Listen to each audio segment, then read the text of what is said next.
चलिए बेटा, आज का टॉपिक है हमारा ट्रेनिंग इन स्पोर्ट्स यूटी 10।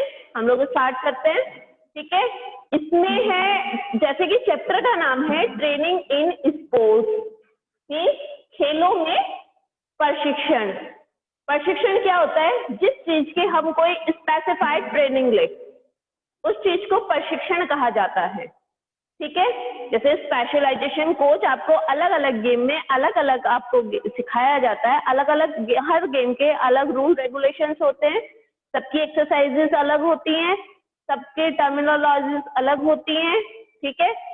इसी तरह अब हमारा मतलब हम इसमें यही पढ़ेंगे पूरे चैप्टर में कि मतलब खेलों में कैसे कैसे प्रशिक्षण दिया जाता है या हमारे किस किस मेथड से ट्रेनिंग की जाती है, ठीक है। क्योंकि हर गेम के लिए या हमें अपनी बॉडी की स्ट्रेंथ बढ़ाने के लिए, स्पीड बढ़ाने के लिए, एजिलिटी बढ़ाने के लिए, एंडोरेंस बढ़ाने के लिए हमें अलग अलग तरीके से ट्रेनिंग लेनी होती है, ठीक है। तो वैसे तो आप लोगों के लिए कोई ये नया वर्ड नहीं है, सीखते रहते हैं आप लोग, आपके स्कूल में भी दिखाया जाता है, कराया जाता है ना आप लोगों को, अलग अलग गेम कराए जाते हैं, आपने देखा होगा, अलग अलग एक्टिविटीज होती हैं। ट्रेनिंग कोई बहुत बड़ा मतलब कोई नया शब्द नहीं है आप लोगों के लिए, आप लोग समझ सकते हैं। अब हम पढ़ेंगे यहाँ पर स्ट्रेंथ। स्ट्रेंथ मीन्स शक्ति। आपने देखा है कुछ गेमों में सबसे ज्यादा क्या यूज होती है? स्ट्रेंथ। स्ट्रेंथ तो हमारी नॉर्मल एक्टिविटीज में भी यूज करते हैं हम लोग, होती है हमारे यहाँ। हम अपना अगर हम डेली रूटीन्स के वर्क करते हैं तो कैसे होती है हमारी स्ट्रेंथ यूज होती है। लेकिन गेम्स में इसका मोड पूरा चेंज हो जाता है, स्पोर्ट्स में स्ट्रेंथ का मोड चेंज हो जाता है, ठीक है। और शक्ति क्या होती है? मतलब अगर हम कहें शक्ति की, अगर हम स्ट्रेंथ की बात करें तो किसी भी मतलब किसी का प्रतिरोध करने की क्षमता को, जैसे मतलब कोई चीज है, मैं किसी मतलब कोई अगर स्पोर्ट्स पर्सन भी है या फिर कोई मतलब कोई चीज रखी है, जैसे मैंने अगर सोचो पानी की भरी हुई बाल्टी उठाई तो मैं क्या करूंगी? जितना उसमें वजन है उससे ज्यादा मैं अपनी शक्ति लगाऊंगी, तभी तो उसको उठा पाऊंगी। तो जो हमारी प्रतिरोध करने की जो क्षमता होती है, जो हमारी योग्यता होती है, वो हमारी शक्ति कहलाती है। क्लियर? यहाँ तक सबको समझ में आ गया? ये हमारे फिजिकल फिटनेस का एक महत्वपूर्ण अंग भी है। हम लोगों ने पढ़ा था स्ट्रेंथ का, हमने फिजिकल कंपोनेंट्स पढ़े थे, कंपोनेंट्स में पढ़ा था आपने। देखो टाइप्स ऑफ स्ट्रेंथ। स्ट्रेंथ कितने प्रकार की होती है? 2 टाइप्स की होती है। एक होती है हमारी डायनेमिक स्ट्रेंथ, एक होती है हमारी स्टैटिक स्ट्रेंथ। जो डायनेमिक स्ट्रेंथ होती है वो होती है हमारी जो गतिशील शक्ति होती है, ठीक है। और दूसरा हमारी होती है स्टैटिक स्ट्रेंथ, जो हमारी स्थिर शक्ति होती है।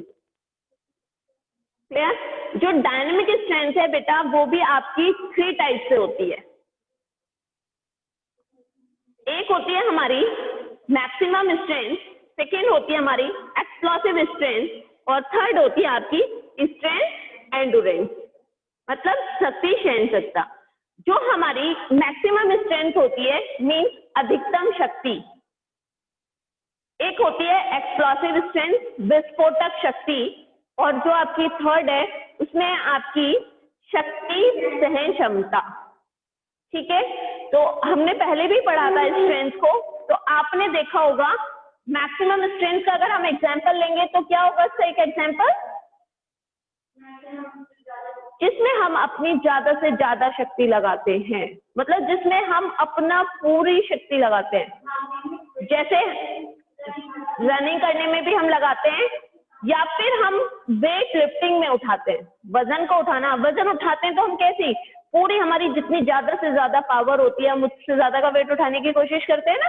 आपने वेट लिफ्टिंग के प्लेयर देखे होंगे तो उनकी क्या है, उनकी जितनी ज्यादा शक्ति होती है वो उतना वेट उठाने में सक्षम होते हैं, ठीक है, वो उतना वेट उठा सकते हैं। एक्सप्लोसिव स्ट्रेंथ होता है हमारी विस्फोटक शक्ति। एक्सप्लोसिव स्ट्रेंथ आपको वेट लिफ्टिंग में भी मिल सकता है। वो कैसे? जब आपने देखा होगा कोई भी वेट लिफ्टर क्या वेट को धीरे धीरे उठाता है, झटके से जो उठाता है वो होती है हमारी एक्सप्लोसिव। जैसे अगर 100 मीटर का अगर स्प्रिंटर होगा जो रनिंग करता है एथलीट, वो क्या 100 मीटर की पूरी दूरी करने के लिए जो शुरू में भागता है, क्या वो धीरे भागता है? एकदम शुरू में क्या होती है, वो अपनी पूरी एक्सप्लोसिव, उसकी वो अपनी पूरी विस्फोटक शक्ति लगाता है। ठीक है, फिर होता है आपका थर्ड है हमारी स्ट्रेंथ एंडोरेंस, मीन्स हमारी शक्ति सहन क्षमता। इसका एग्जाम्पल भी हम वेट लिफ्टर में भी दे सकते हैं। जब एक प्लेयर एथलीट जब वो वेट लिफ्ट करता है, मतलब वेट को उठाता है, तो उठाने में उसका पूरी शक्ति लगी, लेकिन उसको विस्फोटक शक्ति के साथ यूज करा, लेकिन क्या वो उसको ऊपर उठाते ही फेंक देता है? उसको वो होल्ड करता है। जब वो होल्ड करता है उसको, तो वहां पर हमारा क्या हुआ? सहन क्षमता, वहां पर हमारी हुई शक्ति सहन क्षमता। तो यहां तक हमारा क्लियर हो गया। स्टैटिक स्ट्रेंथ हमारी क्या होती है? ये स्थिर शक्ति होती है। स्थिर शक्ति मतलब किसी चीज की हम मतलब पूरी पावर अपनी तो लगाएं हम, लेकिन वो उसका हम प्रतिरोध ना कर पाए। स्थिर शक्ति मतलब वो तो अपनी जगह से नहीं हिल पाता, लेकिन हम अपनी पूरी शक्ति लगाते हैं। इस तरह की जो हमारी शक्ति होती है वो हमारी डायनोमीटर से नापी जा सकती है। इसमें क्या करते हैं हम लोग? काम तो करते हैं बेटा अपना, हम अपना काम करते हैं, हमारी मसल्स अपना वर्क कर रही होती हैं, लेकिन जैसे अगर मैं वॉल को पुश करूं, अगर मैं दीवार को पुश करूं, तो क्या मेरी स्ट्रेंथ नहीं लगेगी? वहां पे लगेगी, मेरी मसल्स भी वर्क करेंगे, प्रत्यक्ष रूप से पूरा काम कर रही है, लेकिन दीवार नहीं हिल रही है, दीवार को नहीं धकेला जा सकता। क्लियर? तो ये हमारा क्या हुआ? प्रत्यक्ष रूप से मतलब काम होता दिखाई देता है, लेकिन हम मतलब उसको कर नहीं पाते। ये हमारा स्टैटिक स्ट्रेंथ होती है। ठीक है, ऐसी स्ट्रेंथ को हम डायनोमीटर से मापा जा सकता है। क्लियर? तो स्ट्रेंथ हमारा हो गया। अब है हमारा method of improving strength, isometric, isotonic and isokinetic. ये आपका बहुत आता है एग्जाम में। ठीक है, इन तीनों में आपको डिफरेंट समझना होगा। ठीक है, और ये हमारे मतलब स्ट्रेंथ में भी इंप्रूव करती है। इस तरह की एक्सरसाइजेस हमारी शक्ति को बढ़ाने में भी ये अपना कार्य करती है। चलो पढ़ते हैं। पहला हम पढ़ते हैं आइसोमेट्रिक। ठीक है, आइसोमेट्रिक एक्सरसाइज एक ऐसी एक्सरसाइज होती है बेटा जो सामान्य स्पष्ट रूप से दिखाई नहीं पड़ती हैं। ठीक है, इन वाली एक्सरसाइजों में मतलब हमें कोई गति नहीं होती है, और इस कारण हमें यह भी नहीं पता चलता कि हम व्यायाम कर रहे हैं या नहीं। इस व्यायाम में कार्य तो होता है, परंतु जो कार्य हम कर रहे हैं वो होता हुआ दिखाई नहीं देता। इस प्रकार के व्यायाम में हमारी जो मसल्स हैं वो एक समूह से दूसरे मतलब मांसपेशियों के समूह को विरुद्ध स्ट्रेस या तनाव पैदा करती हैं, और जब ये व्यायाम किए जाते हैं तो मांसपेशियों की लंबाई में कोई परिवर्तन नहीं होता। क्लियर? इसमें मतलब हमारी मांसपेशियों को दीवार की धकेलने में, इसमें जो आइसोमेट्रिक है वो इसमें स्टैटिक स्ट्रेंथ का आपको एग्जाम्पल दिया जाएगा। आइसोमेट्रिक में क्या है? जैसे स्टैटिक स्ट्रेंथ का एग्जाम्पल ये है। ठीक है, इसमें हम कोई दीवार को धकेल रहे हैं या कुछ काम कर रहे हैं, तो हमें क्या है, वो दीवार को धकेलना हमें दिखाई तो दे नहीं रहा है, जैसे मैंने अभी आपको बताया। ठीक है, तो ये दीवार को धकेलना जिसमें हम अपना कार्य कर रहे हैं, अपनी शक्ति पूरी लगा रहे हैं, लेकिन हमारा कोई कार्य होता हुआ प्रतीक नहीं देता है, इसलिए ये हमारा आइसोमेट्रिक एक्सरसाइज में आता है। ठीक है, नेक्स्ट है आपका आइसोटोनिक एक्सरसाइज। आइसोटोनिक एक्सरसाइज वो एक्सरसाइज होती हैं जिसमें किसी गतियां प्रत्यक्ष रूप से स्पष्ट दिखाई देती हैं। ठीक है, इसमें मतलब हम जो भी काम करेंगे वो हमारा होता हुआ दिखाई देता है। ठीक है, इस तरह से मतलब सबसे ज्यादा कैलेस्टिक एक्सरसाइज, एरोबिक सब इसी में आती हैं कि हम इसमें जो भी अपना वर्क कर रहे हैं वो हमारा दिखाई दे रहा है। चाहे हम इसमें पुशअप्स कर रहे हैं, पुलअप्स कर रहे हैं, कुछ भी कर रहे हैं, वो हमारा, चाहे रनिंग करना हुआ, जंप करना हुआ, सब हमारा आइसोटोनिक में आता है। ठीक है, अब है हमारा आइसोकाइनेटिक एक्सरसाइज। जो हमारे आइसोकाइनेटिक एक्सरसाइज होती हैं, आप याद रखना, आप इसको मशीनों द्वारा ही करते हैं। आप जिम जाते हैं, जैसे हम किसी न किसी इक्विपमेंट के द्वारा करते हैं आइसोकाइनेटिक में। जैसे ट्रेडमिल करना, आपको वहां पर आपने देखा होगा जिम में जाते हैं हम लोग, मशीनों द्वारा जो एक्सरसाइज होती है वो हमारी सारी आइसोकाइनेटिक में आती है। क्लियर? यस बेटा। What is endurance? Endurance is the activity to sustain. नहीं, endurance is the ability to sustain activity. Yes मतलब किसी भी जो हम गतिविधि करते हैं उसको, जिसको हम कंटिन्यू कर सकते हैं, ठीक है, वो हमारी सहन क्षमता होती है। सहन क्षमता मतलब हम उसको ऐसे डिफाइन भी कर सकते हैं, जैसे हम कोई कार्य करते हुए थक जाते हैं लेकिन हम फिर भी उस कार्य को कंटिन्यू करते हैं, तो वो हमारी सहन क्षमता होती है। सपोज कि हमारी मतलब डेली की जो एक्सरसाइज है वो हम 15 मिनट करते हैं, ठीक है, और हम उसको 20 से 25 मिनट तक करें, तो वो हमारी सहन क्षमता होगी कि हम इसको 20 से 25 मिनट तक भी कर सकते हैं। ठीक है, जैसे हम डेली रूटीन्स के वर्क होते हैं, घर में हम कंटिन्यू वर्क करते हैं, लेकिन जब हमारे गेस्ट आ जाते हैं तब भी तो हम एक्स्ट्रा वर्क करते हैं, तो वहां पर क्या यूज होता है? हमारी एंडोरेंस, वहां पर वो हमारी सहन क्षमता होती है।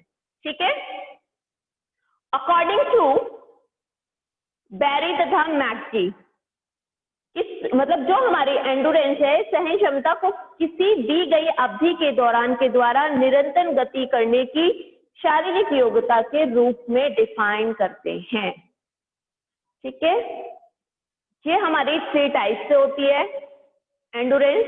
एक होती है हमारी basic endurance, general endurance, second होती है हमारी जनरल एंडोरेंस, और थर्ड होती है हमारी पैसिफिक। बेसिक क्या होगा? हमारा जो हमारी नॉर्मल है, जिसको हम ऐसे एक्सरसाइज करते हैं जिसमें हम जंपिंग करते हैं, रनिंग करते हैं, अपने डेली रूटीन्स के जो वर्क करते हैं, वो हमारे आएगा बेसिक में कि हाँ हमें ये सब अपने आप ही करने होते हैं। ठीक है, फिर आता है आपका जनरल एंडोरेंस। जनरल एंडोरेंस में हमारी एरोबिक और एनारोबिक दोनों प्रकार की एक्सरसाइज आती हैं।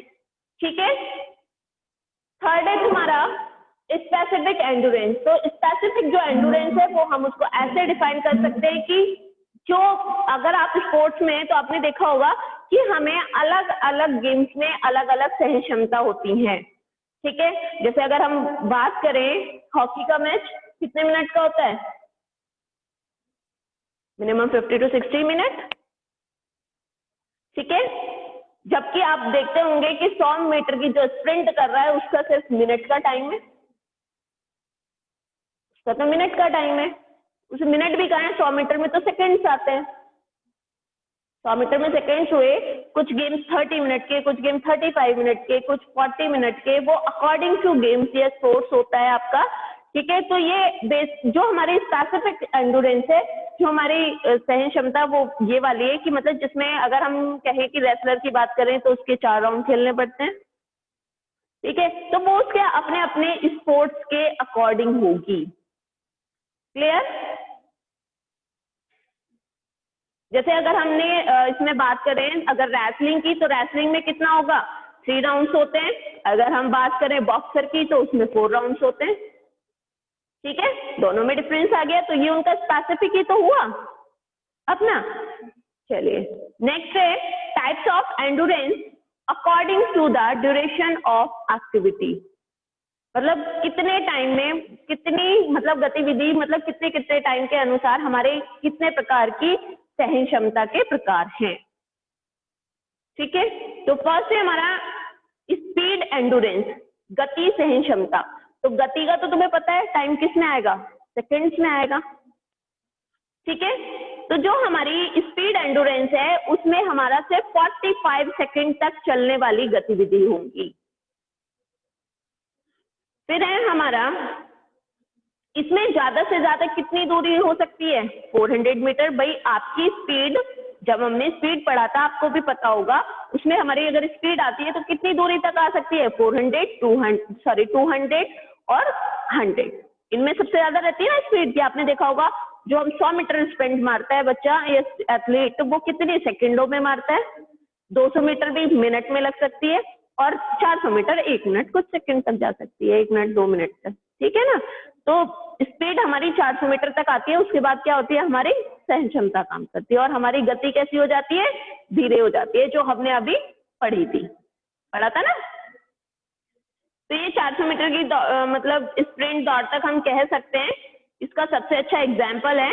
नेक्स्ट है शॉर्ट टर्म एंडोरेंस, जो कम टाइम के लिए हमारी सहन क्षमता होती है। तो कम टाइम की सहन क्षमता हमारी कहाँ से होगी, इसको अंडरलाइन कर लीजिए, 45 सेकेंड से लेके 2 मिनट तक शॉर्ट टर्म एंडोरेंस होती है, ठीक है। फिर है तुम्हारी मिडल टर्म एंडोरेंस, ये आपकी 2 मिनट से लेके 11 मिनट तक होगी बेटा, ठीक है। इसका एग्जाम्पल 1500 मीटर रेस है, ठीक है।